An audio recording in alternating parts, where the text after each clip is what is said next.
धरातल पर महाद्वीपों एवं महासागरों की विशिष्ट स्थिति, इनका वितरण, शैल, खनिजों एवं जीवाश्मों की एकरूपता से संबंधित तथ्य इस प्रकार हैं कि संपूर्ण पृथ्वी पर 71% भाग पर महासागर फैले हुए हैं और 29% भाग पर महाद्वीप है। अर्थात महासागर महाद्वीपों से 2.5 गुना अधिक हैं। गोलार्ध की दृष्टि से हम देखें तो उत्तरी गोलार्ध में स्थल की अधिकता है और इसलिए इसको स्थलीय गोलार्ध कहते हैं। दक्षिणी गोलार्ध में जल की अधिकता है और इसलिए इसे जलीय गोलार्ध कहते हैं। प्रति ध्रुवस्थ उत्तरी ध्रुव आर्कटिक सागर में और दक्षिणी ध्रुव है एंटार्कटिका महाद्वीप पर स्थित है। सभी महाद्वीपों एवं महासागरों का आकार त्रिभुजाकार है। ये नोट करने वाली बात है कि सभी महाद्वीपों एवं महासागरों का जो आकार है त्रिभुजाकार है। महाद्वीपों का आधार उत्तर में और शीर्ष दक्षिण में है, इसमें ऑस्ट्रेलिया महाद्वीप को छोड़कर, जबकि महासागरों का जो आधार है वो दक्षिण में है और शीर्ष उत्तर में है। महाद्वीपों के किनारे पर द्वीपीय चाप एवं वलित पर्वत मध्य एवं किनारे पर पाए जाते हैं। महाद्वीप की रचना प्राय ग्रेनाइट शैलों से, जबकि महासागरों की जो तली है वो बेसाल्ट और ग्रेबोशैल से निर्मित है।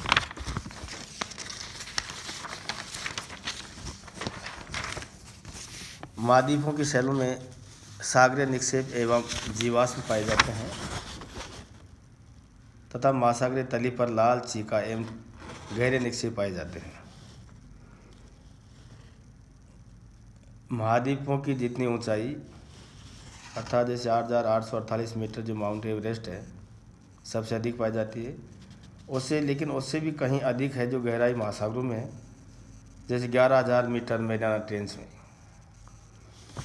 महाद्वीपों पर आल्पास हिमालय श्रेणी 11,000 किलोमीटर लंबी है, जबकि महासागरों के जो निमग्न तट हैं या इनके कटक हैं उनकी लंबाई 40,000 किलोमीटर के आसपास है। महाद्वीपों की भांति महासागरों पर भी पर्वत, पठार, ढाल, कंदरा मैदान एवं ज्वालामुखी जैसी आकृति पाई जाती है। महाद्वीपों की अपेक्षा महासागर खनिजों, शक्ति संसाधनों, मत्स्य उत्पादन आदि के विशाल भंडार हैं। नौ परिवहन की दृष्टि से महासागर बहुत उपयोगी हैं। महाद्वीप एवं महासागर ये बेसिनों का जो स्थायित्व है वो दो विचारधाराओं पर आधारित है। एक है रूढ़िवादी विचारधारा और दूसरी है विस्थापन की विचारधारा। जो रूढ़िवादी विचारधारा है उसमें कि रचना, इस महाद्वीप और महासागरों की रचना कैसे हुई, इसमें संकुचन कैसे आया, अन्य कारणों से इसकी जो ये विचारधारा है उस पर आधारित है। जैसे इसमें हम चैम्बरलिन, मोल्टान, जेफरे, जीन्स, डाना, लेफर्थ और कैल्विन की जो विचारधाराएं हैं या कॉन्सेप्ट है या उनकी संकल्पना है, उनको आधार मान करके और इनकी उत्पत्ति और इनके जो के संदर्भ में बताया है। वहीं पर जो विस्थापन की विचारधारा है, ड्रिफ्ट व्यू है, उसमें वेंगनर महोदय ने, टेलर महोदय, होम्स, जोली और डेली ने अपने अपने सिद्धांत दे करके और महाद्वीपों के विस्थापन का विस्तार से उन्होंने समझाया है। महाद्वीपों के स्थायित्व की साक्ष्य हमारे पास हैं। जैसे डाना जी के अनुसार है, डाना महोदय ने बताया कि महाद्वीपों के किनारे पर पाए जाने वाले अवसाद सागरीय निक्षेपों से भिन्न है, नंबर 1। नंबर 2 है ध्वनि विधि, सागर तल से स्थल द्वीपों का उभरना कल्पना से परे है।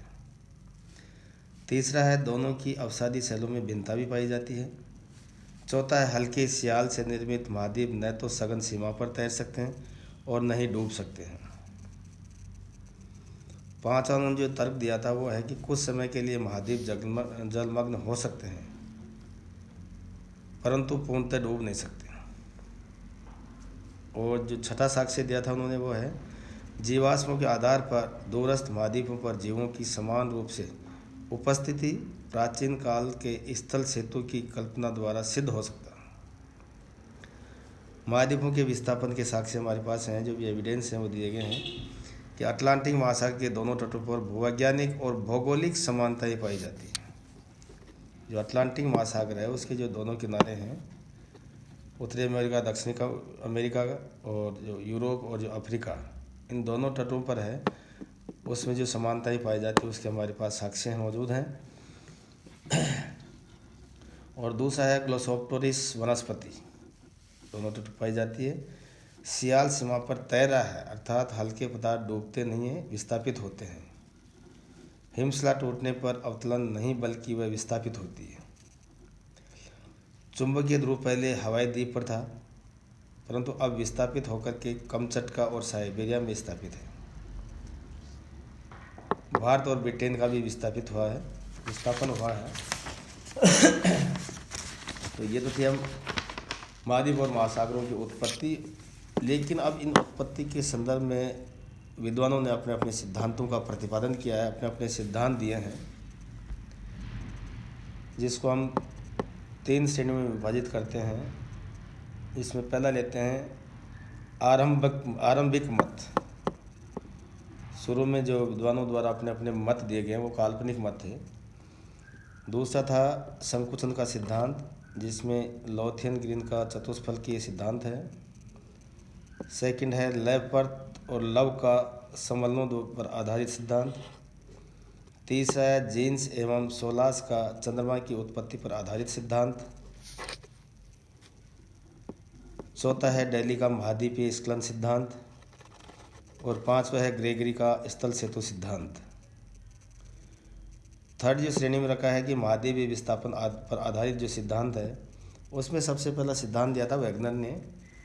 वैगनर महोदय का जो है महाद्वीपीय विस्थापन सिद्धांत बहुत प्रसिद्ध है और उसमें काफ़ी चर्चित रहा। दूसरा जोली का रेडियो एक्टिव सिद्धांत। तीसरा होम्स का तरंग संवहन सिद्धांत। और चौथा है प्लेट विवर्तनिकी सिद्धांत। अब हम आरंभिक मत की बात करें तो जो केल्विन है उन्होंने दिया कि पृथ्वी उष्ण, गैस में और तरल अवस्था में थी। गैस अवस्था में होने पर आद्य पदार्थ कुछ स्थानों पर एकत्रित होकर घनीभूत होने पर महाद्वीप बने। उन्होंने ये अपना विचार दिया है और ये विचार है कल्पना पर आधारित है। जहाँ कम पदार्थ एकत्रित होकर घनीभूत हुआ वहाँ महासागरीय गर्त बने। दूसरा हम सिद्धांत लेते हैं संकुचन पर आधारित सिद्धांत, जिसमें लॉथियन ग्रीन का जो चतुष्फलकीय सिद्धांत है 1875 में इन्होंने प्रतिपादित किया इसको, और ये ज्यामिति पर आधारित है। व्यूमोंट के पेंटागोनल और डोडेकाहेड्रन सिद्धांत का संशोधन रूप है ये। लॉथियन ग्रीन का सिद्धांत फेयरबर्न की खोज पर आधारित है, जैसे कि एक पाइप को चारों ओर से समान भार से दबाया जाए तो उसकी आकृति त्रिभुजाकार हो जाएगी। उन्होंने एक उदाहरण भी प्रस्तुत किया है कि यदि एक पाइप को चारों तरफ से समान भार से दबाया जाए तो उसकी जो आकृति बनेगी वो बनेगी त्रिभुजाकार। यदि पृथ्वी पर चारों ओर से समान दबाव डाला जाए तो उसकी आकृति है चतुष्फलकीय हो जाएगी। तो इनकी जो चतुष्फलकीय सिद्धांत जो परिकल्पना है वो इसी पर आधारित है। चतुष्फलक का मतलब होता है कि ये एक आकृति है जो 4 समत्रिभुज त्रिभुजों से निर्मित होती है। 4 समान भुजाओं वाले त्रिभुजों से मिलकर बनी है और इसका जो आयतन है वो धरातलीय क्षेत्र की अपेक्षा न्यूनतम होता है। चतुष्फलक के विपरीत गोला वह आकृति है जिसका आयतन धरातलीय क्षेत्र की अपेक्षा अधिकतम होता है।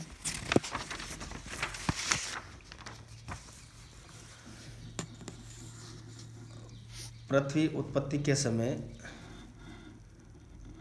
गोलाकार रूप अर्थात उष्ण और धीरे धीरे ठंडी हुई और ठंडे होने से इसका जो भूपटल है वो ठोस होता गया। आंतरिक भाग भी धीरे धीरे ठंडा और संकुचित हुआ।